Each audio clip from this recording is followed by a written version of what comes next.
তুমি নিশ্চয়ই জ্যামিতিক বিভিন্ন আঁকাআঁকির সাথে পরিচিত। এই অধ্যায়ে আমরা সেই ধরনের বিভিন্ন আঁকাআঁকি শিখব। আর আজকের পর্বে তুমি ত্রিভুজ রিলেটেড কিছু সম্পাদ্য সম্পর্কে ধারণা পাবে। সম্পাদ্য আঁকার আগে তুমি যদি পুরো আইডিয়াটা ভিজুয়ালাইজ করে দেখতে পারো, তাহলে তোমার জন্য আঁকা অনেক সহজ হয়ে যাবে। ধরো তোমাকে একটি ত্রিভুজের ভূমি সংলগ্ন কোণ এবং উচ্চতা দেয়া হলো। তোমাকে ত্রিভুজটি আঁকতে হবে। এই ক্ষেত্রে দেখো, ভূমি আর ভূমি সংলগ্ন কোণ তুমি সহজেই আইডেন্টিফাই করতে পারছো, কিন্তু ত্রিভুজটির উচ্চতা আইডেন্টিফাই করতে হলে তোমাকে এমন একটি লম্ব আঁকতে হবে। আর ভূমির সমান্তরাল এমন একটি রেখাংশ আঁকলে তুমি ইজিলি ত্রিভুজটির উচ্চতাও দেখতে পারবে। চলো এখন এই ডেটাগুলোর সাহায্যে ত্রিভুজটি আঁকা যাক। প্রথমে ত্রিভুজের ভূমি সংলগ্ন কোণ এবং উচ্চতা আঁকি। এরপর যে কোনো রশ্মি বিডি নেই। বিডি থেকে ভূমি এ এর সমান বিসি অংশ কাটি। এবার বি বিন্দুতে একটি লম্ব বিপি আঁকি। এখন বিপি থেকে এইচ এর সমান করে বিএম অংশ কেটে নেই এবং এম বিন্দুতে বিসি এর সমান্তরাল রশ্মি এমএন আঁকি। এবার বি বিন্দুতে কোণ এক্স এর সমান করে কোণ সিবিই আঁকি। বিই রশ্মি এমএন রশ্মিকে এ বিন্দুতে ছেদ করে। এবার এ এবং সি বিন্দু দুইটি যোগ করলেই তুমি কাঙ্ক্ষিত ত্রিভুজ এবিসি পেয়ে যাবে। ত্রিভুজ আঁকা যদি ভালো করে বুঝতে পারো, তাহলে এর প্রমাণ বোঝা খুব একটা কঠিন হবে না। স্ক্রিন পজ করে প্রমাণটি লিখে নাও। আচ্ছা, তুমি কি জানো একটি ত্রিভুজের শিরোকোণ কি? শির শব্দটি শুনেই বুঝতে পারছো শিরোকোণটি মাথার উপরে থাকবে। সহজ ভাষায় ভূমির বিপরীতের কোণটি হলো শিরোকোণ। যেমন এ বি সি ত্রিভুজের বিসি কে ভূমি ধরা হলে শিরোকোণ হবে বিএসি। আবার মনে করো এখানে এসি ইকুয়ালস টু এডি, তাহলে তুমি সহজেই বুঝতে পারছো বিডি বা এস হবে এবি ও এসি বাহুর যোগফলের সমান। আবার এডি ও এসি সমান হলে এদের বিপরীত কোণগুলো সমান হবে। আবার একটি ত্রিভুজের কোনো বাহুকে বাড়ালে যে কোণ তৈরি হয় তা এর ভিতরের বিপরীত দুই কোণের যোগফলের সমান হয়। তাহলে এডিসি ত্রিভুজের বহিস্থ কোণ বিএসি বলে সেটি বিপরীত অন্তঃস্থ কোণ এডিসি ও এসিডি এর যোগফলের সমান হবে। লক্ষ্য করে দেখো, কোণ বিএসি ইকুয়ালস টু এক্স ধরলে তুমি কোণ এসিডি আর কোণ এডিসি কে এভাবে লিখতে পারবে। তাহলে তোমাকে একটি ত্রিভুজের ভূমি, শিরোকোণ ও অপর দুই বাহুর সমষ্টি দেয়া হলে তুমি কি ত্রিভুজটি আঁকতে পারবে? চলো ত্রিভুজটি আঁকা যাক। ধরো ত্রিভুজের ভূমি এ, শিরোকোণ এক্স এবং অপর দুই বাহুর সমষ্টি এস দেয়া আছে। প্রথমে যে কোনো রশ্মি ডিই নেই। ডিই থেকে এস এর সমান করে ডিবি অংশ কাটি। তোমার নিশ্চয়ই মনে আছে একটি কোণকে কিভাবে সমদ্বিখণ্ডিত করতে হয়। এখন কোণ এক্স কে পেন্সিল কম্পাসের সাহায্যে এভাবে সমদ্বিখণ্ডিত করি। এবার ডি বিন্দুতে x/2 এর সমান করে কোণ বিডিএফ আঁকি। এবার ভূমি এ এর সমান করে বি বিন্দুকে কেন্দ্র করে ডিএফ রশ্মির উপর একটি বৃত্তচাপ আঁকি, যেটা ডিএফ রশ্মিকে সি ও সি প্রাইম বিন্দুতে ছেদ করে। এবার বি ও সি বিন্দু এবং বি ও সি প্রাইম বিন্দু যোগ করি। পরের স্টেপে কি করতে হবে চিন্তা করে দেখো তো। একটু খেয়াল করে দেখো, ডি বিন্দুতে কোণ x/2 এর সমান কোণ সি এবং সি প্রাইম বিন্দুতেও হবে। তাহলে সি ও সি প্রাইম বিন্দুতে কোণ বিডিএফ এর সমান করে কোণ এসিডি এবং এ প্রাইম সি প্রাইম ডি এঁকে ফেলো। দেখতেই পাচ্ছ সি এ রেখাংশ ডিবি রেখাংশকে এ বিন্দুতে এবং সি প্রাইম এ প্রাইম রেখাংশ ডিবি রেখাংশকে এ প্রাইম বিন্দুতে ছেদ করে। তাহলে ত্রিভুজ এ বি সি এবং ত্রিভুজ এ প্রাইম বি সি প্রাইম হচ্ছে আমাদের কাঙ্ক্ষিত ত্রিভুজ। আজ তাহলে এ পর্যন্তই। এই পর্বে তুমি দুইটি ত্রিভুজ রিলেটেড সম্পাদ্য আঁকা দেখেছো এবং এদের প্রমাণ সম্পর্কে শিখেছো। পরের পর্বে তুমি কিছু নির্দিষ্ট তথ্যের উপর ভিত্তি করে কিভাবে ত্রিভুজ রিলেটেড সম্পাদ্য আঁকতে হয় তা শিখে এসেছো। আজকের পর্বে ঠিক একই বেসিক কাজে লাগিয়ে আরো কিছু সম্পাদ্য আঁকা শিখবে। এ কারণে গত পর্বের ভূমি, কোণ এবং উচ্চতা ব্যবহার করে ত্রিভুজ আকার কনসেপ্ট ক্লিয়ার থাকা অত্যন্ত জরুরি। চলো তাহলে শুরু করা যাক। প্রথমে এই চিত্রটি ভালো করে দেখো। এখানে AC = AP বলা হলে তুমি কি কি ইনফরমেশন পাবে বলো তো? দেখো, এই বাহু দুটি সমান হয়, এদের বিপরীত কোণও সমান হবে। আবার BP বাহুকেও তুমি AB - AC আকারে লিখতে পারো, অর্থাৎ এখানে BP কে ABC ত্রিভুজের দুটি বাহু AB ও AC এর বিয়োগফল বা অন্তরফলও বলা যায়। এখন লক্ষ্য করো, কোণ CAD যদি APC ত্রিভুজের বহিস্থ কোণ হয়, তাহলে কোণ APC কিংবা কোণ ACP কে হাফ অফ কোণ CAD লেখা যায়, যেমনটা তোমরা স্ক্রিনে দেখতে পাচ্ছ।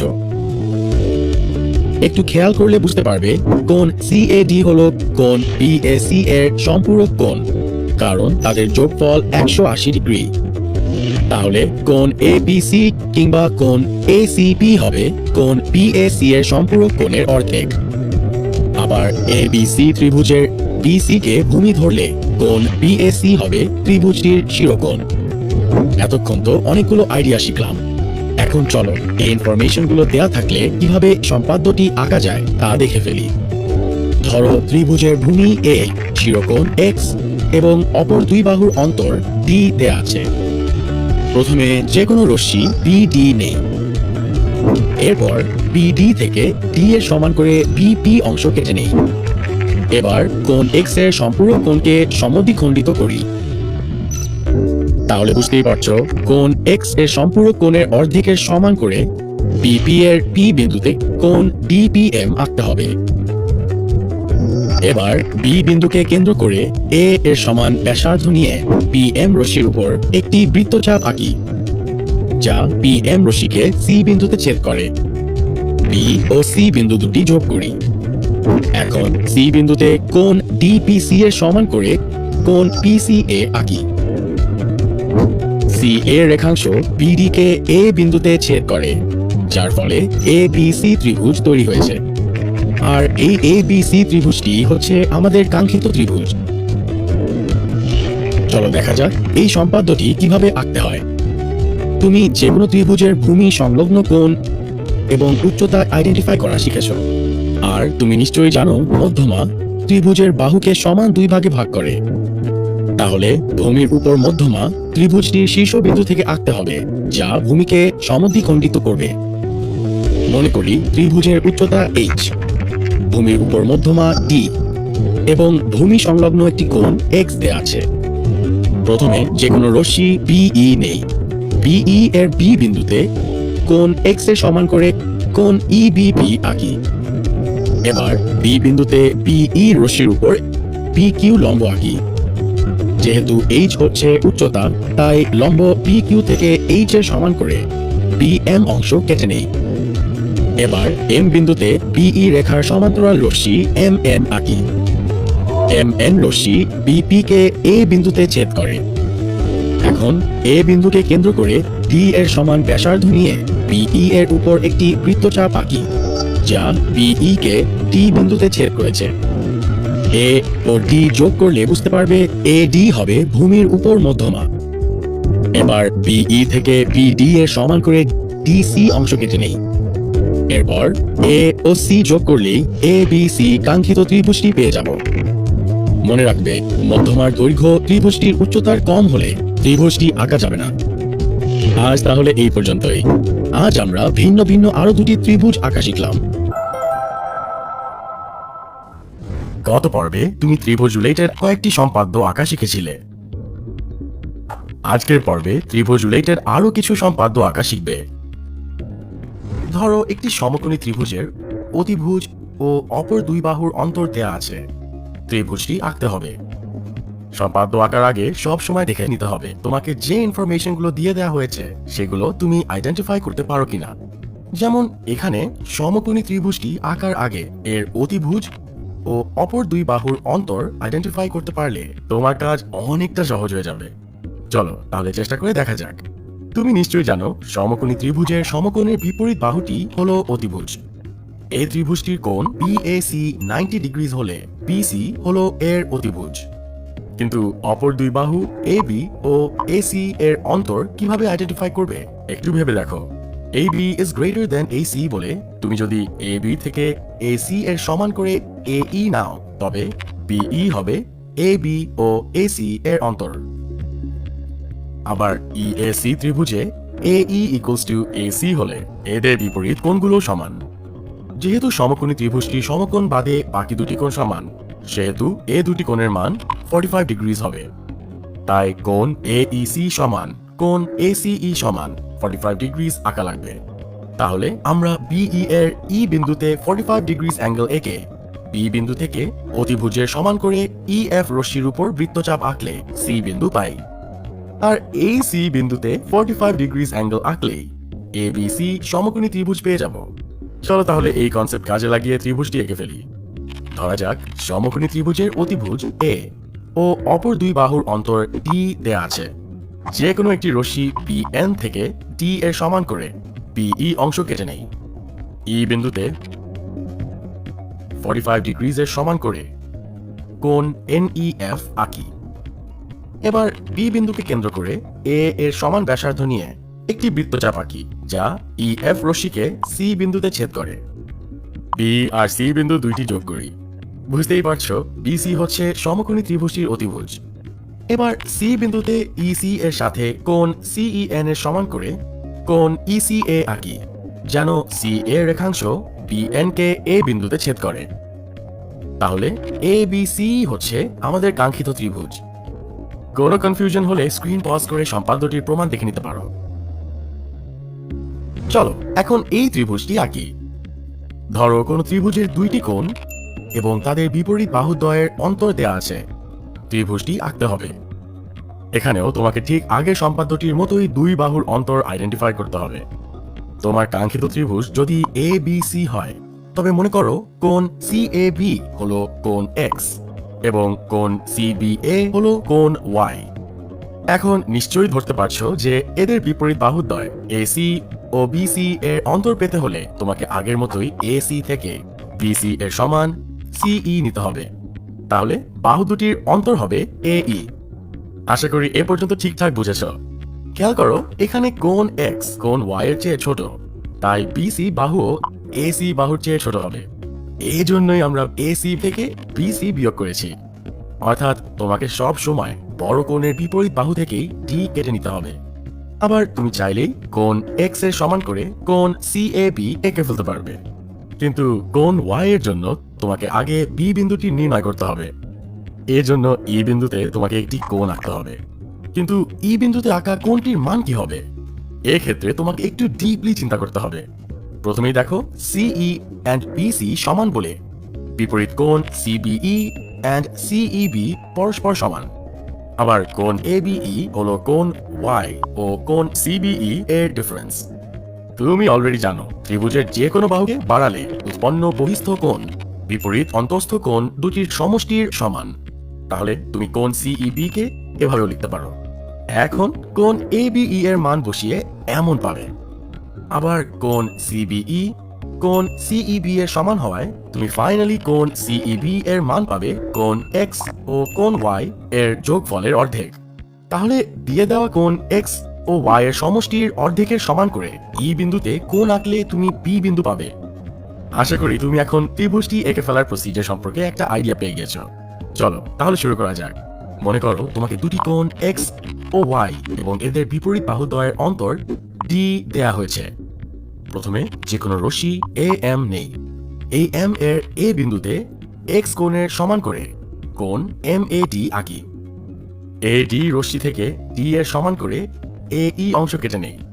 এবার E বিন্দুতে কোণ X এর অর্ধেক প্লাস কোণ Y এর অর্ধেকের সমান করে কোণ DEB আঁকি। EB রেখাংশ AM রশ্মিকে B বিন্দুতে ছেদ করে। এখন B বিন্দুতে কোণ DEB এর সমান করে কোণ EBC আঁকি। তাহলে BC রেখাংশ AD রশ্মিকে C বিন্দুতে ছেদ করে। তাই ত্রিভুজ ABC আমাদের কাঙ্ক্ষিত ত্রিভুজ। কি সহজ না? আচ্ছা, এবার এই সম্পাদ্যের প্রমাণটি স্ক্রিন পজ করে দেখে নাও। আজ তাহলে এই পর্যন্তই। এই পর্বে ত্রিভুজ রিলেটেড কিছু সম্পাদ্য আঁকা শিখেছ। আগামী পর্বে ত্রিভুজ। তুমি শুনলে অবাক হবে যে জ্যামিতিক বৃত্তের ধারণা মেইনলি বিভিন্ন প্রাকৃতিক বৃত্ত থেকে এসেছে। মজার ব্যাপার হচ্ছে মধ্যযুগীয় পণ্ডিতদের অনেকেই বৃত্তকে ঐশ্বরিক বা নির্ভুল বলে বিশ্বাস করত। পরবর্তীতে জ্যোতিষশাস্ত্র, জ্যোতির্বিজ্ঞান, জ্যামিতি আর ক্যালকুলাসেও বৃত্তের ব্যবহার শুরু হয়। গত পর্বে তুমি ত্রিভুজের ভূমি ও এর সাথে শিরোকোণ দেয়া থাকলে কিভাবে ত্রিভুজ আঁকতে হয় সেটা দেখেছিলে। গত পর্বে তুমি ত্রিভুজ নিয়ে কিছু সম্পাদ্য আঁকা শিখেছ।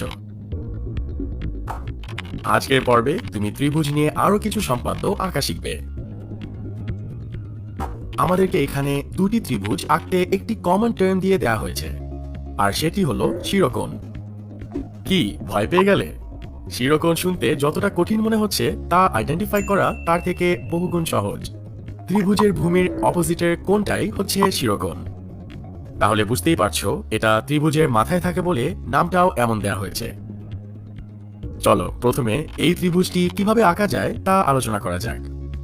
এখানে বলা আছে তোমাকে এমন একটি ত্রিভুজ আঁকতে হবে যার শিরোকোণ, ভূমি এবং অপর দুই কোণের সমষ্টি দেয়া আছে। অর্থাৎ এই ইনফরমেশন অ্যাপ্লাই করে তোমাকে ত্রিভুজটি আঁকতে হবে। তুমি নিশ্চয়ই জানো যে একটি ত্রিভুজের যে কোনো বাহুকে এভাবে বাড়ালে যে বহিস্থ কোণ তৈরি হয় তা বিপরীত অন্তস্থ কোণ দ্বয়ের সমষ্টির সমান, এবং ত্রিভুজের শিরোকোণ x হবে যদি এর ভূমি হয় a, তাহলে b বাহুটিকে বাড়িয়ে দিলে বহিস্থ কোণ y পাবে, আর এই বহিস্থ কোণ y হবে বিপরীত অন্তস্থ কোণ দুটির সমান। অতএব ধরে নেই ত্রিভুজের ভূমি a, শিরোকোণ x এবং অপর দুই কোণের সমষ্টি y। ত্রিভুজটি আঁকতে হবে। এখন যে কোনো রশ্মি BC আঁকি। BC এর উপর যে কোনো বিন্দু D নেই। এখন D বিন্দুতে কোণ x এর সমান করে কোণ BDE আঁকি। এখন A এর সমান ব্যাসার্ধ নিয়ে B বিন্দুকে কেন্দ্র করে একটি বৃত্তচাপ আঁকি। বৃত্তচাপটি DE কে F বিন্দুতে ছেদ করে। এবার B ও F বিন্দু দুটি যোগ করি। এই BDF হচ্ছে কাঙ্ক্ষিত ত্রিভুজ।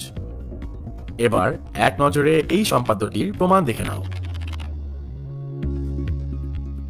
এবার চলো এই ত্রিভুজটি আঁকা যাক। এখানে ত্রিভুজের ভূমি, শিরোকোণ এবং অপর দুই কোণের অন্তর দেয়া আছে। তোমাকে ত্রিভুজটি আঁকতে হবে। ঠিক আগের উদাহরণের মতোই ভূমি A এবং শিরোকোণ x দেয়া আছে। পার্থক্য শুধু অপর কোণদ্বয়ের অন্তর y।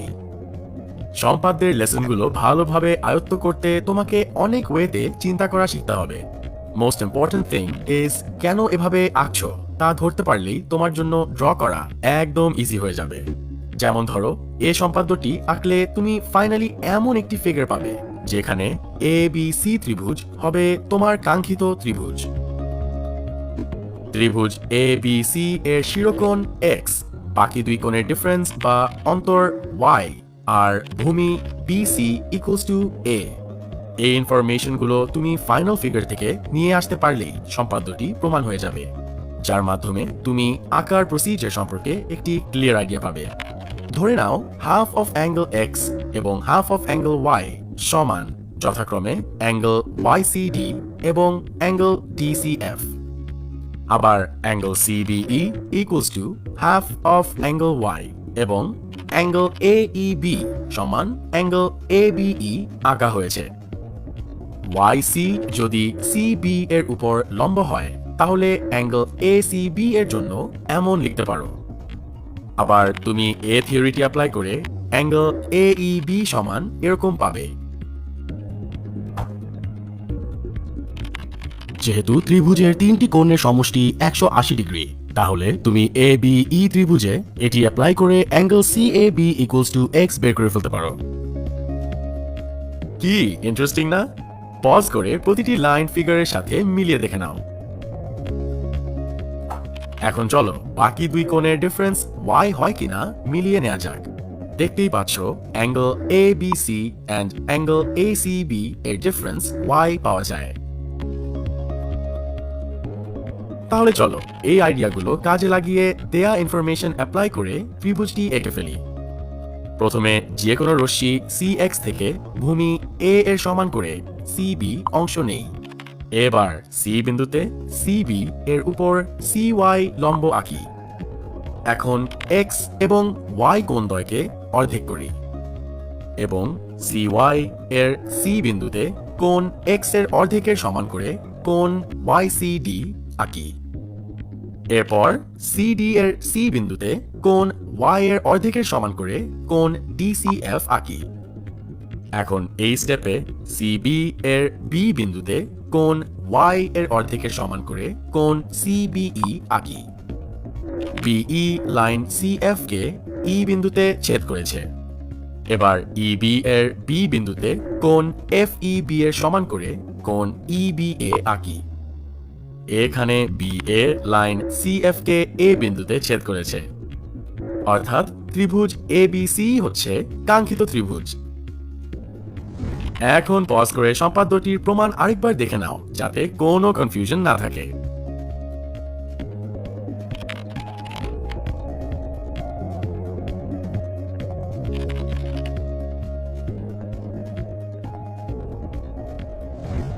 আজ তাহলে এই পর্যন্তই। আগামী পর্বে কিছু বৃত্ত রিলেট তুমি শুনলে অবাক হবে যে জ্যামিতিক বৃত্তের ধারণা মেইনলি বিভিন্ন প্রাকৃতিক বৃত্ত থেকে এসেছে।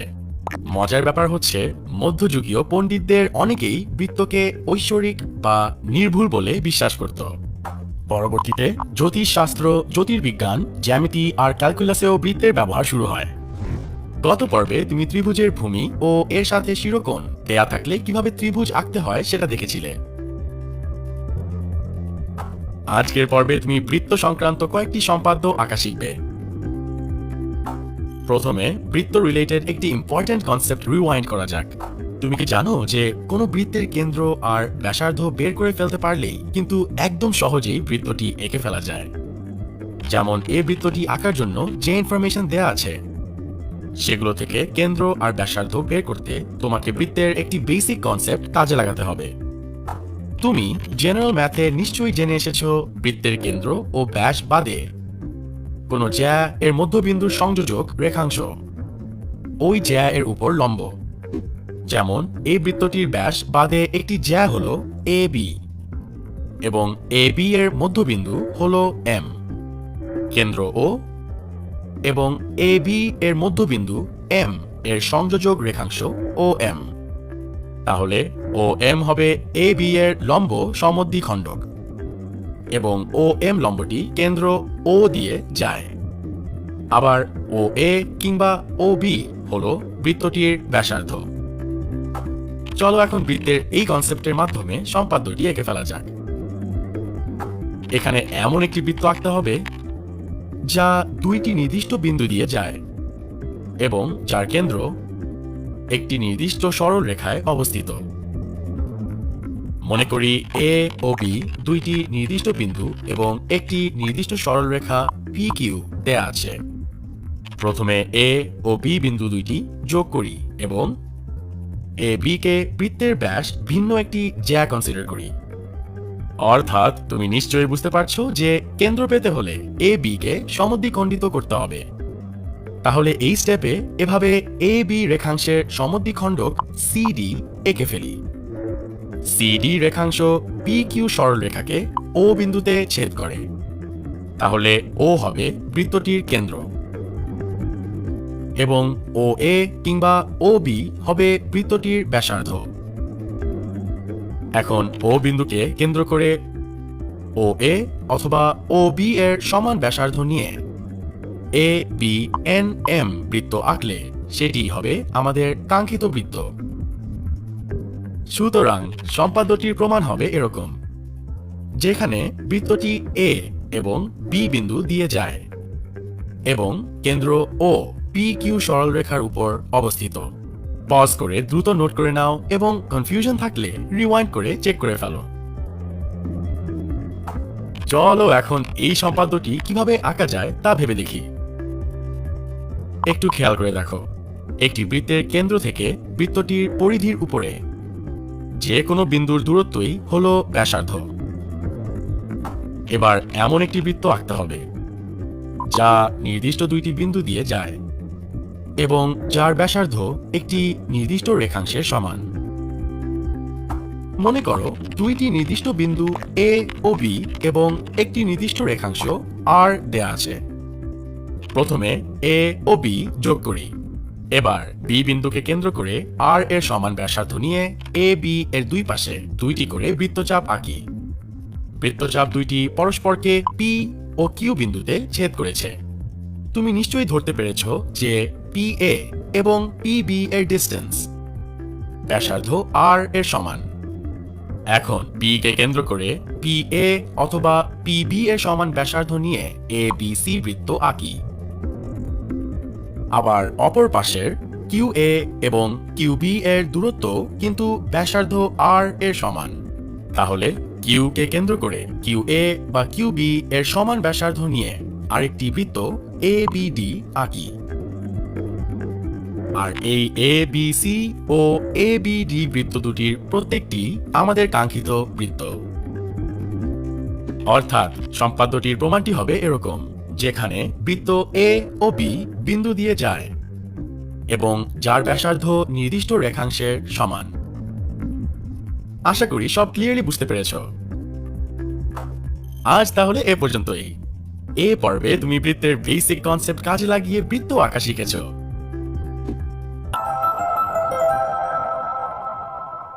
গত পর্বে তুমি বৃত্ত রিলেটেড কিছু সম্পাদ্য আঁকা শিখেছ। আজকের পর্বে তুমি বৃত্ত রিলেটেড আরো কয়েকটি সম্পাদ্য আঁকা শিখবে। চলো প্রথমে এই সম্পাদ্যটি দিয়ে শুরু করা যাক। এখানে বলেছে যে এমন একটি বৃত্ত আঁকতে হবে যা একটি নির্দিষ্ট বৃত্তকে নির্দিষ্ট বিন্দুতে স্পর্শ করে এবং বৃত্তের বহিস্থ কোনো নির্দিষ্ট বিন্দু দিয়ে যায়। তোমার নিশ্চয়ই বৃত্ত নিয়ে এই উপপাদ্যটির কথা মনে আছে। একটু খেয়াল করে দেখো, এখানে দুইটি বৃত্ত পরস্পরকে পি বিন্দুতে স্পর্শ করে। পি কিউ আর বৃত্তটির একটি ব্যাস ভিন্ন, যা হলো পি কিউ। তাহলে উপপাদ্য অনুযায়ী পি কিউ এর লম্ব দ্বিখণ্ডক থেকে তুমি বৃত্তটির কেন্দ্র পেয়ে যাবে, অর্থাৎ বৃত্তের কেন্দ্র হচ্ছে ও আর ব্যাসার্ধ হচ্ছে O P or O Q. কি ইন্টারেস্টিং না? চলো এই কনসেপ্ট কাজে লাগিয়ে বৃত্তটি এঁকে ফেলি। মনে করি সি কেন্দ্র বিশিষ্ট একটি নির্দিষ্ট বৃত্ত আছে, যার উপর পি একটি নির্দিষ্ট বিন্দু আর কিউ হলো বৃত্তটির বহিস্থ একটি বিন্দু। এখন এমন একটি বৃত্ত আঁকতে হবে যা পি বিন্দুতে স্পর্শ করে এবং কিউ বিন্দু দিয়ে যায়। প্রথমে পি ও কিউ যোগ করি। পি কিউ কে নতুন বৃত্তের একটি ব্যাস ভিন্ন জ্যা ধরলে সম্পাদ্যটি আঁকা একদম সহজ হয়ে যাবে। একটু আগে দেখে আসা উপপাদ্যের কনসেপ্টকে কাজে লাগাতে পি কিউ রেখাংশের লম্ব দ্বিখণ্ডক এ বি এঁকে ফেলো। এখন সি ও পি যোগ করে বর্ধিত করি। ধরে নেই সিপি এর বর্ধিত অংশ লম্ব দ্বিখণ্ডক এ বি কে ও বিন্দুতে ছেদ করে। তাহলে আমরা আমাদের কাঙ্ক্ষিত বৃত্তের কেন্দ্র ও পেয়ে গেছি। একটু ভেবে দেখো তো, এখানে ওপি বা ও কিউ কে কি নতুন বৃত্তটির ব্যাসার্ধ বলা যায় কিনা? একদম ঠিক ধরেছ। ওপি বা ও কিউ কে তুমি নতুন বৃত্তের ব্যাসার্ধ ধরতে পারো। তাহলে ও কে কেন্দ্র করে ওপি এর সমান ব্যাসার্ধ নিয়ে পি কিউ আর বৃত্ত আঁকি। এই পি কিউ আর বৃত্তই আমাদের কাঙ্ক্ষিত বৃত্ত। পজ করে একবার সম্পাদ্যটির প্রমাণে চোখ বুলিয়ে নাও। আশা করি এরপরে আর কোনো কনফিউশন থাকবে না। আচ্ছা, এখন যদি তোমাকে এমন কন্ডিশন দেয়া হয় যেখানে বৃত্তটি একটি সরল রেখার নির্দিষ্ট একটি বিন্দু দিয়ে যায়, তাহলে এর ক্ষেত্রেও কিন্তু ব্যাপারটা সেম। তাহলে তোমাকে এমন একটি বৃত্ত আঁকতে হবে যা একটি নির্দিষ্ট সরল রেখাকে একটি নির্দিষ্ট বিন্দুতে স্পর্শ করে এবং ওই নির্দিষ্ট সরল রেখার বহিস্থ কোনো নির্দিষ্ট বিন্দু দিয়ে যায়।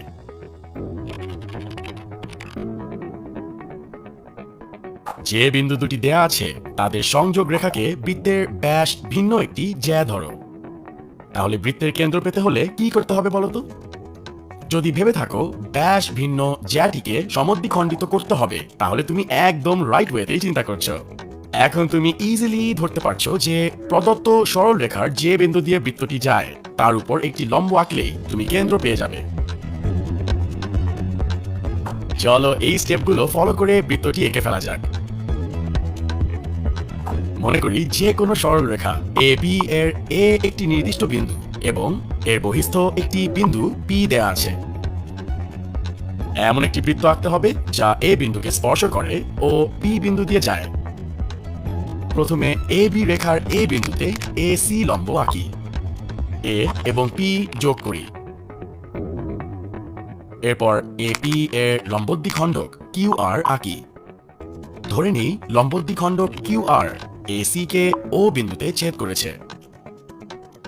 যেহেতু ও বৃত্তটির কেন্দ্র হবে, তাই এই স্টেপে ও কে কেন্দ্র করে ও এ এর সমান ব্যাসার্ধ নিয়ে বৃত্ত এপিএস আঁকি। এই বৃত্ত এপিএসই হবে কাঙ্ক্ষিত বৃত্ত। সম্পাদ্যটি কেন এভাবে আঁকা হলো তা বোঝার জন্য পজ করে প্রমাণটি দেখে ফেলো। আশা করি সব ঠিকঠাক বুঝতে পেরেছ। আজ তাহলে এই পর্যন্তই। আজকের পর্বে তুমি বৃত্ত রিলেটেড কিছু ইন্টারেস্টিং গত পর্বে তুমি বৃত্ত নিয়ে কিছু সম্পাদ্য আঁকা শিখেছ। আজকের পর্বে তুমি এক্সারসাইজ থেকে বৃত্ত রিলেটেড আরো কিছু সম্পাদ্য শিখবে। চলো প্রথমে এই সম্পাদ্যটি কিভাবে আঁকা যায় তা আলোচনা করি। তোমাকে এমন একটি বৃত্ত আঁকতে হবে যা একটি নির্দিষ্ট সরল রেখাকে এর কোনো নির্দিষ্ট বিন্দুতে স্পর্শ করে এবং অপর একটি বৃত্তকে স্পর্শ করে। মনে করো এইচ কেন্দ্র বিশিষ্ট এই সার্কেলটি হচ্ছে আমাদের কাঙ্ক্ষিত বৃত্ত, আর ও কেন্দ্র বিশিষ্ট এই বৃত্তটি হচ্ছে প্রদত্ত বৃত্ত। এখন বৃত্ত দুটির স্পর্শ বিন্দু এফ হলে এফ ও এইচ যোগ করলে তুমি কাঙ্ক্ষিত বৃত্তের ব্যাসার্ধ পেয়ে যাবে। আবার আমাদের কাঙ্ক্ষিত বৃত্ত যদি প্রদত্ত সরল রেখার সি বিন্দুতে স্পর্শ করে, তাহলে এইচ এন্ড সি বিন্দু জয়েন করলে এইচ সি কেও ব্যাসার্ধ বলা যাবে, তাই না? দেখতেই পাচ্ছ যে এফ বিন্দু বের করতে পারলেই আমাদের 50% কাজ শেষ। কিন্তু সমস্যা হচ্ছে কাঙ্ক্ষিত বৃত্তটি আঁকার আগেই তুমি এফ বিন্দুটি কিভাবে পাবে? কি এফ বিন্দু বের করবে কিভাবে তা নিয়ে টেনশনে পড়ে গেলে? আর একটু সহজ করে দিই। প্রদত্ত সরল রেখাটিকে এ বি ধরলে ও বিন্দু থেকে এ বি এর উপর লম্ব টেনে উপরের দিকে বাড়িয়ে দিলাম। এখন ভেবে দেখো তো। একদম ঠিক ধরেছ। এবার ই এন্ড সি জয়েন করলেই পেয়ে যাবে এফ পয়েন্ট। তাহলে তুমি কাঙ্ক্ষিত বৃত্তের কেন্দ্র আর ব্যাসার্ধ বের করার ওয়ে পেয়ে গেছো। চলো এখন এই স্টেপগুলো ফলো করে এই বৃত্তটি এঁকে ফেলা যাক। ধরে নেই ও কেন্দ্র বিশিষ্ট একটি বৃত্ত দেয়া আছে এবং একটি নির্দিষ্ট সরল রেখা এ বি এর উপর নির্দিষ্ট বিন্দু সি দেয়া আছে। এমন একটি বৃত্ত আঁকতে হবে যাতে বৃত্তটি এ বি সরল রেখার সি বিন্দুতে এবং ও কেন্দ্র বিশিষ্ট অপর একটি বৃত্তকে স্পর্শ করে। প্রথমে ও থেকে এ বি এর উপর ও ডি লম্ব আঁকি। এখন ডি ও রেখাংশটিকে এমন ভাবে বাড়াই যাতে তা বৃত্তটিকে ই বিন্দুতে ছেদ করে। এবার ই ও সি বিন্দু দুইটি যোগ করি, যা প্রদত্ত বৃত্তটিকে এফ বিন্দুতে ছেদ করে। এবার ও এবং এফ বিন্দু দুইটি যোগ করে সামনের দিকে জি পর্যন্ত বাড়াই। এবার সি বিন্দুতে এমন একটি লম্ব আঁকি যা এফ জি কে এইচ বিন্দুতে ছেদ করে। নিশ্চয়ই ধরতে পেরেছ, এইচ হলো কাঙ্ক্ষিত বৃত্তের কেন্দ্র। তাই এই স্টেপে এইচ কে কেন্দ্র করে এইচ এফ বা এইচ সি এর সমান ব্যাসার্ধ নিয়ে বৃত্ত আঁকলেই বৃত্তটি পাবে। আর এটি হলো সম্পাদ্যটির প্রমাণ, যেখানে কাঙ্ক্ষিত বৃত্ত নির্দিষ্ট সরলরেখা এ বি কে সি বিন্দুতে স্পর্শ করে এবং ও কেন্দ্র বিশিষ্ট অপর বৃত্তটিকে এফ বিন্দুতে স্পর্শ করে। চলো এবার এই সম্পাদ্যটি আঁকি। তোমাকে এমন একটি বৃত্ত আঁকতে হবে যা একটি নির্দিষ্ট বৃত্তকে নির্দিষ্ট বিন্দুতে এবং অপর কোনো বৃত্তকে কোনো বিন্দুতে স্পর্শ করে। বৃত্তটি আঁকার ওয়ে চিন্তা করার আগে তা আঁকার জন্য কয়েকটি এইম সেট করে নিলে দেখবে প্রসিজার একদম সহজ হয়ে যাবে। যেমন এখানে কাঙ্ক্ষিত বৃত্তটি আঁকার জন্য আমাদের প্রথম লক্ষ্য অপর বৃত্তের এই বিন্দু বের করা এবং দ্বিতীয় লক্ষ্য হচ্ছে কাঙ্ক্ষিত বৃত্তের কেন্দ্র বিন্দু বের করা। এতগুলো লেসনের পরে তুমি এখন নিশ্চয়ই প্রসিজার নিয়ে আইডিয়া পেয়ে গেছো। চলো তাহলে সেখানে কিভাবে বৃত্তটি আঁকতে হবে। মনে করি ও কেন্দ্র বিশিষ্ট একটি নির্দিষ্ট বৃত্তের একটি নির্দিষ্ট বিন্দু হচ্ছে এ এবং বি কেন্দ্র বিশিষ্ট অপর আরেকটি বৃত্ত দেয়া আছে। বৃত্তটি আঁকতে হবে। প্রথমে ও এবং এ বিন্দু যোগ করে সি পর্যন্ত বাড়াই। এবার এ বিন্দুতে বৃত্তটির স্পর্শক এ ডি এঁকে নেই। এবার বি বিন্দু থেকে এ ডি লাইনের উপর বিই লম্ব আঁকি। এখন ই বি লাইনকে এমন ভাবে বাড়াই যেন তা বি কেন্দ্র বিশিষ্ট বৃত্তটিকে এফ বিন্দুতে ছেদ করে। এবার এফ ও এ বিন্দু দুইটি যোগ করলে তা বি কেন্দ্র বিশিষ্ট বৃত্তটিকে জি বিন্দুতে ছেদ করে। এই জি বিন্দুটি হচ্ছে কাঙ্ক্ষিত অপর স্পর্শক বিন্দু। এখন বি ও জি বিন্দু দুইটি যোগ করে এমন ভাবে বাড়াই যেন সেটা এ সি কে এইচ বিন্দুতে ছেদ করে। এই এইচ বিন্দুটি হচ্ছে কাঙ্ক্ষিত বৃত্তের কেন্দ্রবিন্দু। এবার এই এইচ বিন্দুকে কেন্দ্র করে এইচ জি বা এইচ এ এর সমান ব্যাসার্ধ নিয়ে বৃত্ত আঁকলেই তা জি ও এ বিন্দুতে স্পর্শ করবে। এখন স্ক্রিন পজ করে প্রমাণটি দেখে নাও এবং নোট করে ফেলো। কি ঠিকঠাক বুঝতে পেরেছো তো? কনফিউশন থাকলে রিওয়াইন্ড করে দেখে নাও। আজ তাহলে এ পর্যন্তই। আশা করি এখন প্রশ্নে দেয়া বিভিন্ন কন্ডিশন। গত পর্বে তুমি দুইটি ভিন্ন ভিন্ন শর্তে বৃত্ত আঁকা শিখেছ। আজকের পর্বেও তুমি দুইটি ভিন্ন ভিন্ন শর্তে বৃত্ত আঁকা শিখবে। প্রথম শর্তটিতে বলা আছে তোমাকে এমন একটি বৃত্ত আঁকতে হবে যা একটি নির্দিষ্ট সরল রেখাকে কোনো বিন্দুতে এবং একটি নির্দিষ্ট বৃত্তকে এর কোনো নির্দিষ্ট বিন্দুতে স্পর্শ করে। তুমি নিশ্চয়ই ধরতে পারছো যে তুমি যদি নির্ণয় বৃত্তটির কেন্দ্র এবং ব্যাসার্ধ আইডেন্টিফাই করতে পারো তাহলে তুমি ইজিলি বৃত্তটি এঁকে ফেলতে পারবে। কেন্দ্র পেতে হলে প্রথমে এর রেখাংশটিকে এভাবে বাড়িয়ে দিতে হবে। এখন রেখাংশটির কোথায় কেন্দ্র তা আইডেন্টিফাই করতে তোমাকে এই অনুসিদ্ধান্তটি কাজে লাগাতে হবে। খেয়াল করে দেখো, তুমি শর্ত অনুযায়ী অলরেডি একটা স্পর্শক পেয়েছো, আর একটা স্পর্শকের জন্য তোমাকে এমন একটি লম্ব আঁকতে হবে। আর অনুসিদ্ধান্ত অনুযায়ী এই কোণটির সমদ্বিখণ্ডক আঁকলেই পেয়ে যাবে কেন্দ্র। আর ব্যাসার্ধ আইডেন্টিফাই করার জন্য কি করতে হবে তা নিশ্চয়ই আগের সম্পাদ্যগুলো আঁকা থেকে গেস করতে পারছো। যেহেতু নির্ণয় বৃত্তটি রেখাটির এ বিন্দু দিয়েও যাবে, সেহেতু ব্যাসার্ধের জন্য তোমাকে কেন্দ্র থেকে এমন একটি লম্ব এঁকে ফেলতে হবে। চলো তাহলে বৃত্তটি আঁকা যাক। ধরে নেই যে কোনো রেখাংশ পি কিউ এবং ও কেন্দ্র বিশিষ্ট একটি নির্দিষ্ট বৃত্তের একটি নির্দিষ্ট বিন্দু সি দেয়া আছে। বৃত্তটি আঁকতে হবে। প্রথমে ও এবং সি বিন্দু দুইটি যোগ করি এবং ডি পর্যন্ত বাড়াই। এখন ও সি এর সি বিন্দুতে সিই স্পর্শক আঁকি। এজন্য এভাবে একটি লম্ব এঁকে ফেলো। ধরে নেই সেটা পি কিউ কে ই বিন্দুতে ছেদ করে।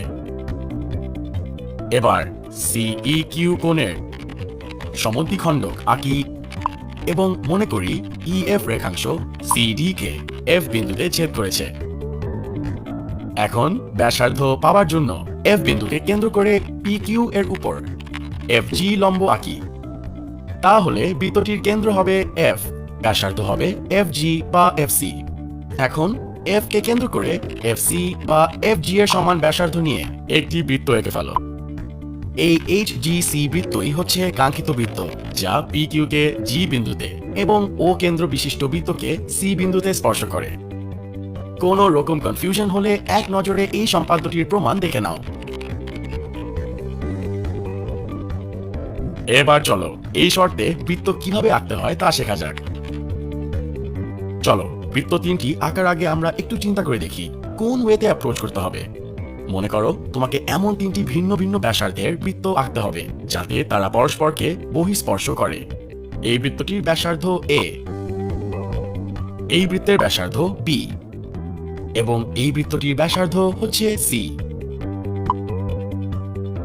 তাহলে এই অংশটুকুর দৈর্ঘ্য কি হবে বলতো? নিশ্চয়ই ধরতে পেরেছো যে এই অংশের দৈর্ঘ্য হবে এ প্লাস বি, আবার এই অংশের দৈর্ঘ্য হবে বি প্লাস সি, অ্যান্ড এই অংশের দৈর্ঘ্য এ প্লাস সি। আর মজার ব্যাপার হচ্ছে তুমি এ বি সি এই তিনটি ব্যাসার্ধ ধরে নিলেই বৃত্ত তিনটি ইজিলি এঁকে ফেলতে পারবে। চলো তাহলে শুরু করা যাক। ধরে নেই তিনটি ভিন্ন ভিন্ন বৃত্তের ব্যাসার্ধ এ বি সি দেয়া আছে। এখন যে কোনো রেখাংশ এ ডি থেকে এ প্লাস বি এর সমান অংশ এ বি কেটে নেই। এবার এ বিন্দুকে কেন্দ্র করে এ এর সমান ব্যাসার্ধ নিয়ে একটি বৃত্ত আঁকি। এখন বি বিন্দুকে কেন্দ্র করে বি এর সমান ব্যাসার্ধ নিয়ে একটি বৃত্ত আঁকি। দেখতেই পাচ্ছ, এই বৃত্ত দুইটি একে অপরকে বহিঃস্পর্শ করে।